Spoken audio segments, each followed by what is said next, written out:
Thomas, I'm back. Back? After a year and a half? Are you serious? Yes, Thomas, I'm serious. I realize it hasn't been easy, and I'm sorry I left you and the kids.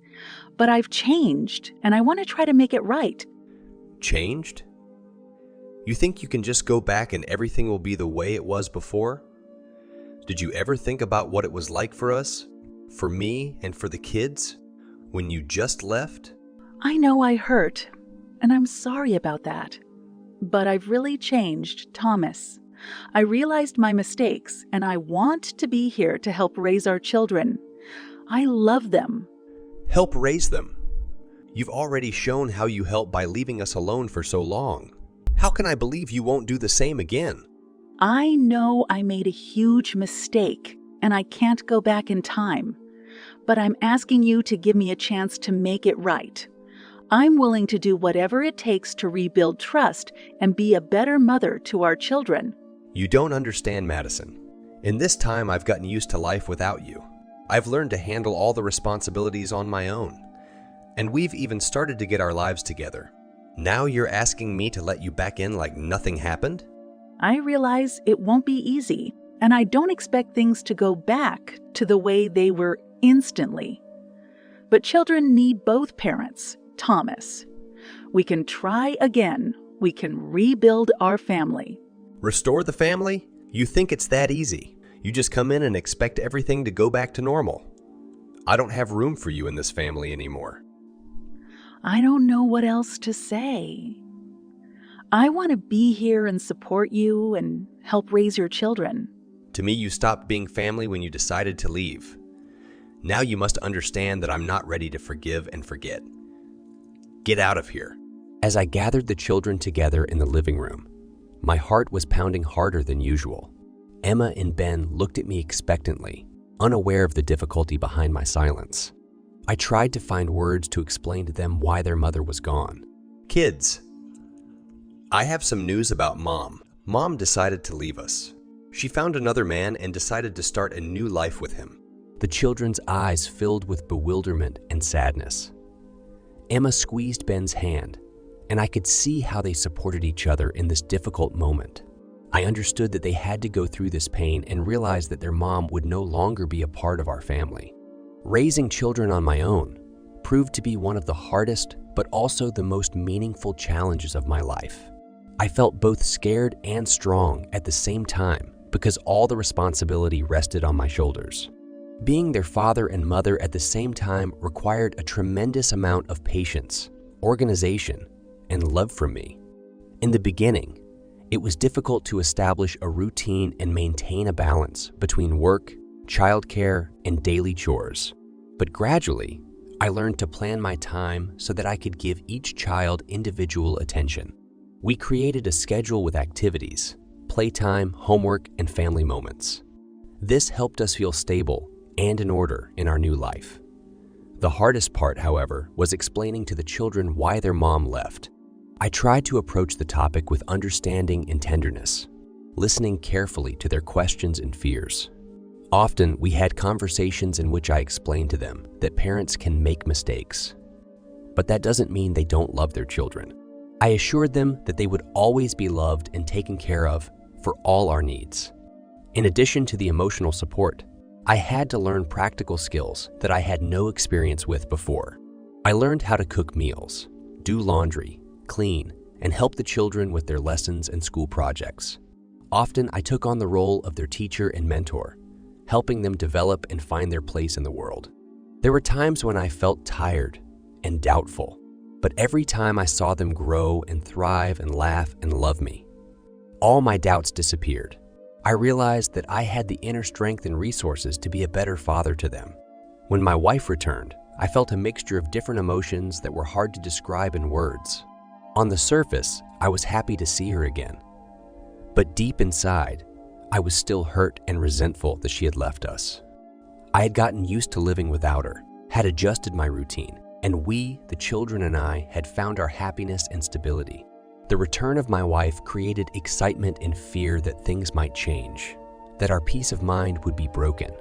I had spent all those years developing myself, learning how to raise my children and taking on all the chores of home life. However, when she came back, all those feelings of anger and resentment flared up in me again. I felt betrayed and distrusted. My wound caused by her departure had not fully healed. Although I tried to let go of the past, it still ached deep in my soul. I understood that she wanted to right her wrongs and be there for her children, but I wasn't ready to accept her back. I feared that our return to our old family life would only bring pain and disappointment. When she came back, she started talking about her decisions and intentions. She said she had broken up with her boyfriend and realized that family and children were what really mattered in life. She talked about her strong love for our children and how hard it was for her to live without them all this time. She said that she now realized how much she had missed out when she left and how much she wanted to restore our relationship. She asked me to give her another chance so that we could be reunited in our family and raise our children together. I listened to her words, but my heart still burned with pain and resentment. I couldn't just get over the fact that she had left us and gone to another man. I felt that our family had been betrayed and destroyed, and I feared that repeating past mistakes would cause even more harm. I told her frankly and honestly that I did not want her to stay. I suggested she look for a new place to live and start a new life, separate from us. I thought it would be better for all of us, especially the children. I was also afraid that she would try to get the kids on her side. I wanted them to have stability and affection for me so they wouldn't feel separated and neglected. I feared that her presence might upset our established equilibrium and cause conflicts that would hurt our children. Madison was starting to manipulate the kids a lot, and I was worried about that. Hi, my babies. How did you miss me? Mom, we missed you so much. We love you. I love you too, my darlings, so much. I'm so sorry I left early, but I came to be there for you and be a family again. We want you to stay with us, Mom. Please don't go away again. I want to be with you, my darlings, but Daddy doesn't want me to stay. He's afraid it might be bad for you. But we want you to stay. We want to be with you, Mom. I know, my sweethearts, but Daddy is afraid it will cause you pain and confusion. I want you to be happy, and I'm not sure it's the right decision yet. But we love you so much, Mom. We want to be with you and Daddy together. My little ones, I will do my best to be with you. I will talk to Daddy and try to convince him that we can be a family again. Oh, thank you. Mom, you're the best. We know everything will be okay when you stay with us. I promise you, my loved ones, that I will do my best. Your happiness is my greatest desire. But remember, the decision belongs to Daddy too, and we must respect his decision. When Madison stayed one night, I was still concerned and worried about the children. However, I decided to give her a chance to show her sincere intention to stay and be a good mother to our children. Madison tried very hard. She gave the children gifts, cooked a delicious dinner, and spent time with them playing and having fun. She told them how much she loved them and that she would never leave them again. The children were thrilled by her presence, and I could see them beginning to become even more attached to her. At the same time, I couldn't contain my anxiety. Madison had already disappointed us once, and I feared she might abandon the children again. I didn't want the kids to go through the disappointment and pain of having their hopes dashed again. As I watched Madison recreate family moments and demonstrate her devotion, I felt drawn into an internal conflict. On the one hand, I wanted the children to feel love and affection from both parents. On the other hand, I feared that this new hope might turn into disappointment and damage their emotional well-being. I decided to talk to Madison after the children were asleep. I expressed my concerns and worries about her return and its possible effects on the children. I explained that it would take time for the children to process past events and build trust, and that we should be careful what we do and what we promise. Madison expressed understanding of my concerns and assured me that she had truly changed and was not going to repeat past mistakes. She promised to do everything in her power to rebuild our trust and to be the best version of herself for the children. Madison continued to go to great lengths to convince me of her sincere intentions. She used her attractiveness and charm to manipulate my emotions. One night, after much talk and some hesitation, I agreed to spend the night with Madison. She assured me that it would be a step toward reconciliation and restoring our family. She knew how to seduce me and understood that I was alone all along. We spent that night together, and Madison showed her care and tenderness. She deftly handled the children, included them in our family activities, and created an atmosphere of love and harmony. The next morning, I realized I had made a mistake sleeping with Madison. She was cleverly manipulating me. I still resented her. But I had long missed a woman's love and affection, so I relented and believed her. The next morning when the kids woke up, I watched as they happily hugged Madison and expressed their joy at seeing her beside us. Madison, beaming with a smile, said that she wanted to be near us and never leave us. She assured me of her sincerity and desire to create a family where everyone would be happy. Soon our relationship began to work out. My pain still hadn't healed, and it was just tearing out. Madison, I can't just forget everything that happened. You left me and the kids and went off with another man. I was worried trying to explain to the kids why their mother left. It was very difficult. I understand, Thomas. How could you even do that? I want you to try to understand that I couldn't go on living in that situation. I felt neglected, invisible. You're at work all the time. I'm with the kids all the time. No intimate life. You wouldn't even look at me. You didn't see me. And that's why you found someone else? What else was I supposed to do? He made me feel so much better. He gave me flowers and gifts. He complimented me. We had incredible passion. He's better than you are in bed. So why did you come back then? Did he leave you, and you thought it was okay to come back here? I just realized that I cared more about family than him. It's good with him, but I don't feel good without you. You're so good. You're like Mother Teresa. Get out of here. I can't see you. The children heard our conflict and came running into our room. I stood in front of my children, seeing their strong emotional connection to Madison. They were fervently defending her and rejecting my idea of her leaving. Their innocent eyes, filled with love for their mother, left a heavy weight in my heart. Daddy, we want Mom to stay. She has changed. We see her trying to be a better mother to us. My heart was torn apart. I loved my children and wanted only their happiness. But at the same time, I was afraid that being disappointed again might be too much for all of us. I had to listen to my children with clenched teeth. As time passed, the relationship with Madison began to get better. I realized that the kids needed both parents, so I gave our family a chance.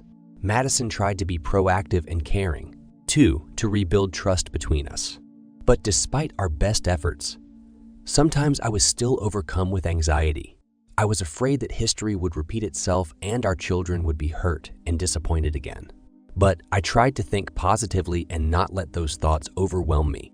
I realized that Madison also felt guilty about past events and sincerely wanted to make up for her mistakes. She was trying to be there for the kids and for me. Madison was caring and attentive. She was involved in daily activities and slowly reconnected with our children. I understood that the recovery process would take time and require patience. So I tried not to worry and to focus on our family well-being.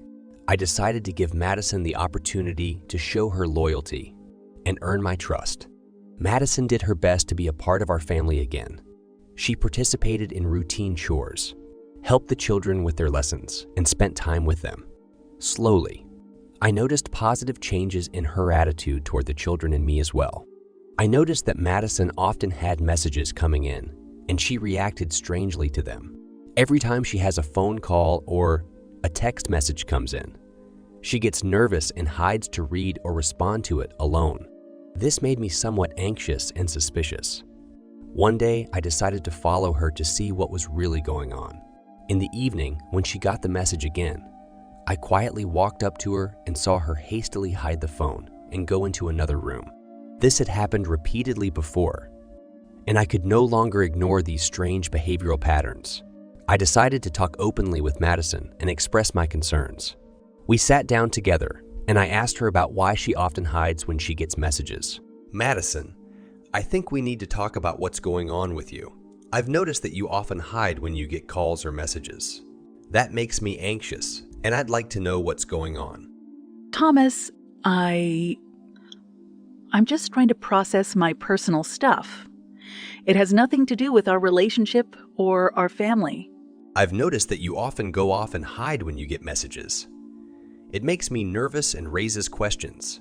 Why can't you be open with me? Thomas, I realize this may seem strange, but I'm communicating with someone I haven't seen in a long time. It's a childhood friend, and we're trying to reconnect. Why would you choose to keep this from me? I thought we promised to be honest with each other. It's just a friend. You're exaggerating too much. It's okay. It's just that my ex-boyfriend wouldn't let me talk to anyone. That's what I'm used to. He's kind of weird. One day when she was in the bathroom, I decided to check her phone. I knew it was a violation of her privacy, but my anxiety became too much. I discovered some suspicious correspondence and pictures with another man. When Madison came out of the bathroom, I was filled with frustration and anger. I questioned her about her relationship with the man, and she began to make excuses and apologize. She said it was just a friendly interaction and that she no longer felt anything for this man. I decided to follow Madison one morning. I noticed Madison meeting up with the very man I had seen on her phone. They were sitting in a coffee shop, laughing and holding each other's hands. My heart clenched with bitterness and pain. I decided not to look any further and not to get into the details. No longer could I continue this game and live in constant suspicion. I realized that Madison had not changed and was not ready to be an honest and faithful wife. A decision ripened inside of me.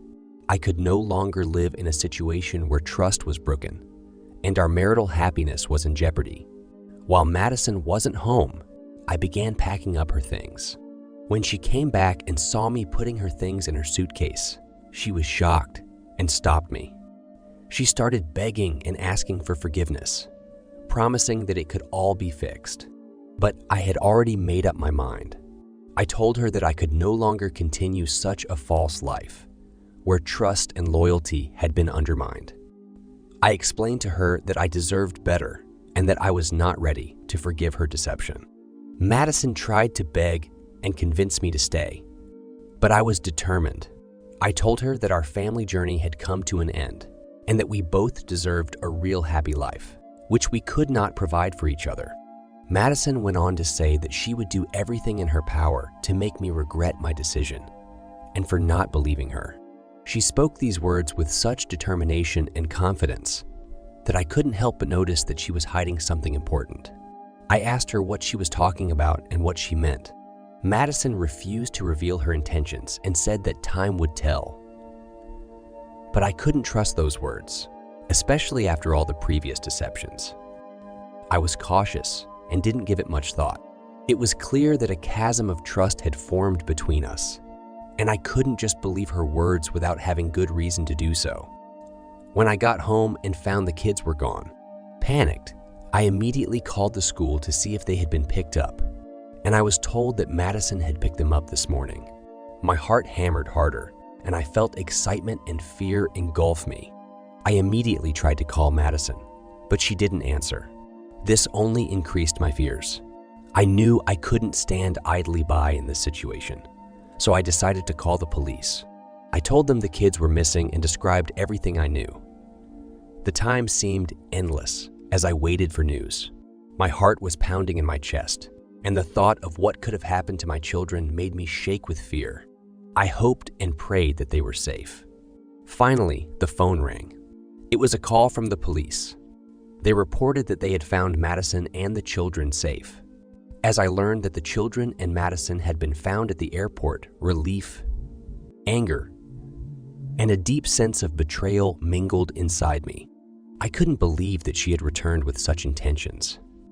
I hurried to the airport. When I saw Madison and the kids, I had a million questions. Madison looked at me with some expression of justification on her face. She began to tell me that she had decided to go back to get the kids and start a new life with her boyfriend. She knew I would be against it, so she came up with this cunning plan to get around my conflicting feelings. I couldn't believe that Madison could use the children in her plans and play with me. They were innocent, and they deserved better. Madison tried to talk me down, to ask for forgiveness, but I was determined. I told her that she had done unforgivable things that couldn't just be forgotten. My hands clenched into fists as I heard my daughter's words. She said she wanted to go away with her mother, and my heart clenched in pain. I couldn't believe that she wanted to leave with Madison after everything that had happened. I tried to stay calm, despite the excitement that enveloped me. I approached her and tried to explain that her safety and happiness were the most important things to me. I told her what had happened and why I was so insistent on getting a divorce. My daughter looked at me confused and frightened. She stubbornly said she wanted to be with her mother, regardless of everything.